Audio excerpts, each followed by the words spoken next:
Hi Year 12, hope you're all okay. So this is a lesson that Miss Burns and I have both planned for you, and it's to give you an introduction to screenwriting. So we're going to look at what the key elements of a script are, whether camera direction should be included or not, and then there's two tasks for you to complete this week, one about identification and the second about representation. Okay, so we're going to be using the script from Inception to highlight the key elements, and also your tasks at the end of this PowerPoint presentation for this week will be about this script. So the 6 key elements. First of all, we need to have a scene heading, and this is also known as the slug line within screenwriting. You're going to have some action, character names, dialogue, parenthetical, and there are some extensions on the screenplay as well, which we'll go through. Okay, so the first one, screen heading, also known as the slug line. So each of the next few slides will have the explanation of what the key element is, and then on the other side of the PowerPoint there will be a snippet from the Inception script so that you can see how this plays out in real life. So the slug line. This tells the reader where the scene takes place. There are 2 main choices to begin with, and that's whether we are indoors or whether we are outdoors. If it's indoors, the scene heading should begin with brackets int dot, close brackets for internal, and if it's outdoors, it will be ext for external. This is then followed by the naming of the location. For example, whether it's in a bedroom, a living room, a school, near a field, something along these lines. And finally, if relevant, the time of the day will be included: night, day, dusk, dawn. All of these things are shown in this snippet to the right. So at the top where the first red arrow is, we can see dawn, crashing surf. So this is the very opening of Inception, where we are greeted with Cobb laying on the beach as the waves crash over him. We then have another one later on, internal, elegant dining room, Japanese castle, later. So again, it's telling us where we're indoors or whether we're outdoors, what the location is, and what time of day it is. The next thing that you'll have on a script is the action, okay? And this sets the scene. Sorry for my pause there. Paolo, my dog, just walked into the room and it put me off. So, the action.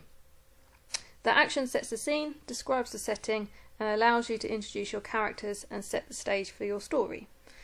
It has to be written in the present tense. It's not like we're describing what's happened. It's what is happening. Some exceptions might be made though, but even in scenes like flashbacks, which of course there are a lot of in Inception, these have got to be written in the present tense. Also, this is written with an active voice. A door slams shut, and not a passive voice. A door is slammed shut. So you can see in the action from this very first scene, a child's shout makes him lift his head up to see a little blonde boy crouching back towards us, watching the tide eat a sandcastle. It's all happening in the present tense. Everything is happening as we are watching, as we are reading.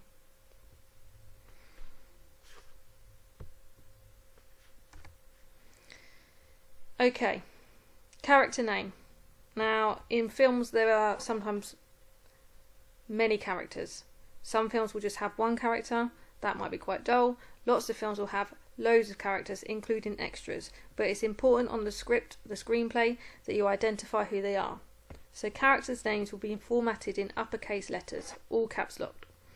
The first time that a character is introduced, their age will be given, if relevant, directly afterwards. If it's not always relevant, it won't be there. A character's name can also be a description: angry man, or an occupation: teacher. And you can see here on the second arrow down, it leads to elderly Japanese man. We haven't even got the character's name, we're just a description of him. Likewise, security guard. Sometimes you might have, for instance, detective number 1 and then detective number 2, or security guard number 1, security guard number 2, if they are not important characters. If the name is given to indicate that the character is about to say something, their name will be typed on a new line. It will be centralised, and then the dialogue will be typed underneath it and aligned to the left of the page. Formatting in screenwriting and script writing is really important. We'll get onto that a lot more detail later on, but it's good for you to start recognising this format now. Okay, dialogue. This is a generic term given for when anyone on screen speaks. Okay, the dialogue, what they are saying. Technically, a dialogue should include and involve two people in talking, whereas a monologue is a term for just one person talking. Dialogue refers to a conversation between characters, when a character talks out loud to him or herself, and also when a character is off screen and only a voice is heard. This should not be confused with a voiceover, as a voiceover will be indicated with a VO, and you can see that it is here. So in this scene, very early on, Cobb is in the room with the elderly Japanese man, but he's not really integrating in the conversation. It is a dialogue because the elderly man is talking to Cobb, but of course we don't have Cobb's reaction. What we do get though is Cobb's voiceover, what's the most resilient parasite? And we've spoken about this before, because this is then when it cuts away to the dream. And Nolan does this a lot between different characters. You might think they're having a conversation, but actually a voiceover is used to take you off into a different area of the narrative, off into one of the different dreams. Parenthetical. Big word, one you've got to learn, one that you need to be able to say properly, just as I had to learn too. So its meaning is to be included in brackets.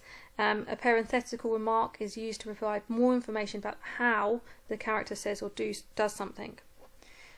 Generally they're adverbs, and they can be an attitude, a verbal direction, or an action direction for the actor who's speaking the part. They must be short, to the point, descriptive, and it's really important that they're only used if there's no other way to make this point. Nolan rarely uses them within the script for Inception. They're just dripped throughout. However, here's an example when he's speaking to his children.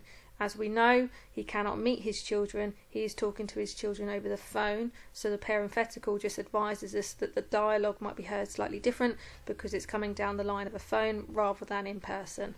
And you can see after James, it consistently says over the phone, and little girl over the phone. That's because at this point we don't know that she's called Philippa. Okay, and the final one that you need to learn about is extensions, and we've spoken about voiceovers already. They will crop up in this again. These are notes placed to the right of a character name, and you can see that next to Sato where the arrow is pointed. They denote how the character's voice will be heard by the audience.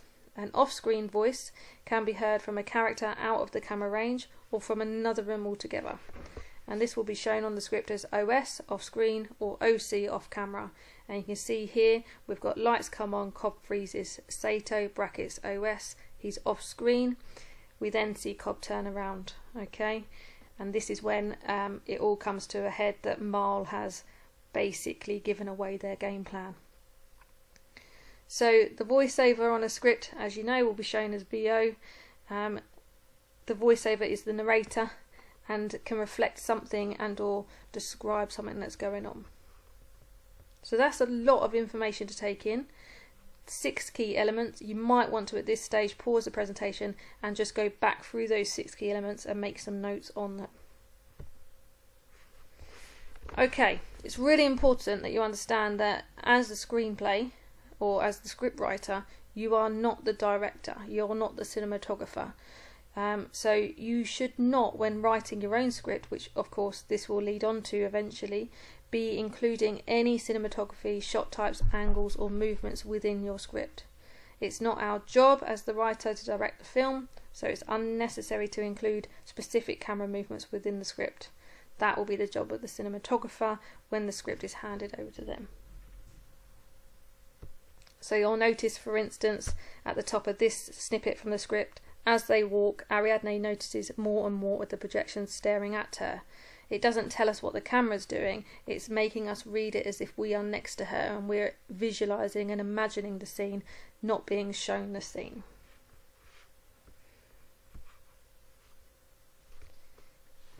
Okay, so moving on to your 2 tasks. So on Go for Schools and Edmodo, you'll have the link to this YouTube video. You'll also have access to the PowerPoint without me talking through it, so you can go back over it at any time. And there is a Word document that you need to download. This Word document includes a snippet from the Inception Script. It's from page 24 to 29. This is when we first meet Miles. in his university, which inevitably leads to Cobb meeting Ariadne and then Cobb putting her to test to see whether or not she would be good enough to design the dreams for his mode of inception that he's about to do. So your first task is to, in the Word document, or if you haven't got it, if you could just write down some key notes about this on paper. For instance, if you haven't got a computer, you could write down some of the script, hand write it down and then highlight over the top of it. Probably don't want to do that for all 5 pages, but you definitely want to do it for a couple. You need to highlight the 6 key elements when they are used in this section of the script. Okay, so you can see I've put on here a little snippet from a Word document where I've gone through and I've used the highlighter tool to highlight the key elements. So the scene heading, the slug line, I've put as yellow. The character names I've put as this pinky purple colour. Parenthetical, another example of Nolan using it here, I've put it as green. What I want you to do is to go through the script, through the pages, and every time one of these 6 things is used, use your highlighter tool and highlight it. Please then save that and submit that onto Edmodo.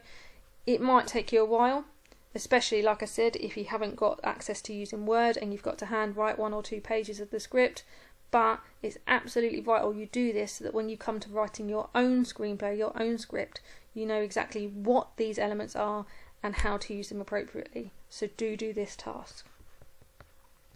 Once you've done that, you need to move on to task 2, and this is where we're going to start thinking about character representation within a script. When you're given a script, you've not seen the film at all in real life process, because you'd be given the script to consider whether or not you're going to make the film. So it is really key that as a scriptwriter you absolutely underpin everything in that script with representation so that somebody reading it can imagine what is happening. So you're going to focus on Miles, Cobb and Ariadne. Okay, and these are the 3 questions I want you to think about in this task.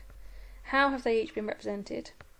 So I want you to use 3 adjectives to describe the character from this scene, and I want you to think about why you've chosen these. Are these characters stereotypical for the genre? And if so, why? And if not, why? So how are these characters being portrayed through the written action, the written dialogue? What are the key things you're getting about them as individuals? The second part I want you to think about is what key elements in the script are presenting them in this way. So go back to the previous slide and all the slides we've discussed so far. What key elements are vital in creating this representation of the character? Is it parenthetical? Is it the dialogue? Is it the action that's used before they start talking? I want you to take sections, more than one, of the script to prove your point. Cut and paste or quote, handwrite quote, where this is being used effectively. Number 3, why has each character been represented in this way? So how does this link to the whole narrative? For instance, use your knowledge and the development of the narrative. Are there any key representations of the characters shown in these pages of the script that have an impact later on in the film? And if so, why are they significant? So what you need to do is create a PowerPoint with a slide for each character. So 1 for Miles, 1 for Cobb, 1 for Ariadne. Or handwrite this work and photograph it, submitting the photographs on Edmodo, 1 A4 piece of paper for each character. You've got to answer these 3 questions that I've just gone through. Do the things in bold because it will help you to complete the task effectively. You could include images of the characters from the scene if you're working on the character, on the computer, to back up your answers.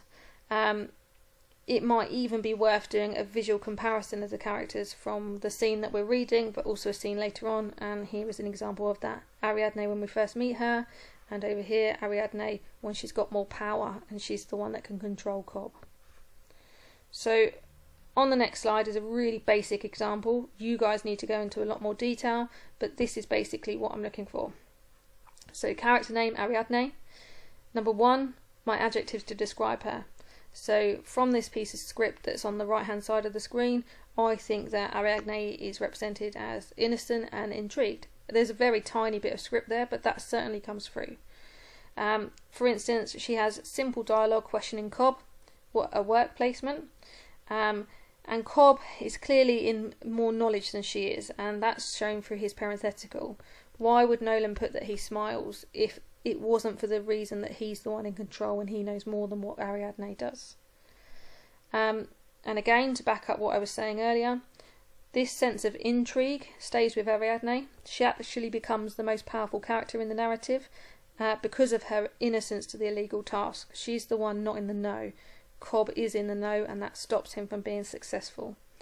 She becomes the only character that is able to have a hold over Cobb and to make sure that he's accountable for his behaviour. So that's a really basic example of what that task should look like. Of course, I've not included 3 adjectives. I've only included 1 example of the script, whereas I'd like you to do more. And this is just for 1 character, not for the 3 of them. If you've got any questions about the task, just as ever, do send me an email. And when it is complete, please submit it into the post on Edmodo. Thanks guys, and take care.